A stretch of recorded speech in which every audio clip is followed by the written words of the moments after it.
Est-ce que tous vos patients savent qu'il y a dans un processus de réconciliation, d'ouverture, de travail sur cet enfant intérieur, une dimension spirituelle?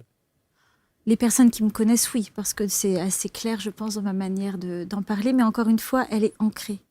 J'aborde la dimension énergétique parce qu'encore Ouais, une aussi, fois, ouais. on a une énergie de vie qui fait que selon les blocages émotionnels ou même les corporels, il y a besoin de remettre du mouvement intérieur pour libérer. Quand on libère l'émotion, on libère une énergie. Hein, tout est énergie. Même les pensées, c'est une énergie. C'est pour ça que, encore une fois, on ne peut pas ne pas transmettre.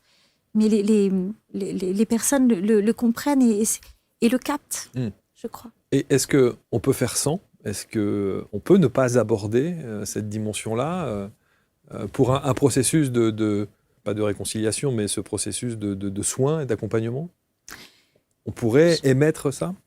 En tout cas, je pense très sincèrement qu'à partir du moment où vous rentrez en conscience, et j'ai presque envie de vous dire jusqu'où vous êtes prêt à aller et jusqu'où vous avez envie d'aller, il y a un moment donné, c'est inévitable.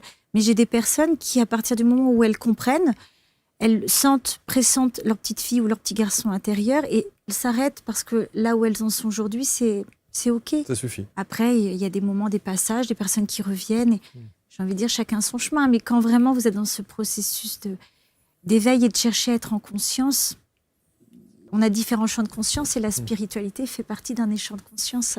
Et c'est un facteur de protection, c'est-à-dire que je parlais de la résilience des mères des parents qui ont un trouble un trouble psychiatrique, mais en réalité, c'est aussi un facteur de protection. Et ça, la science l'a montré, c'est que à partir du moment où il y a la foi, ça aide aussi à donner un sens à la vie. Et il me semble qu'on a besoin aussi de trouver du sens à notre vie pour être dans cette énergie, dans ces projets, dans cette créativité.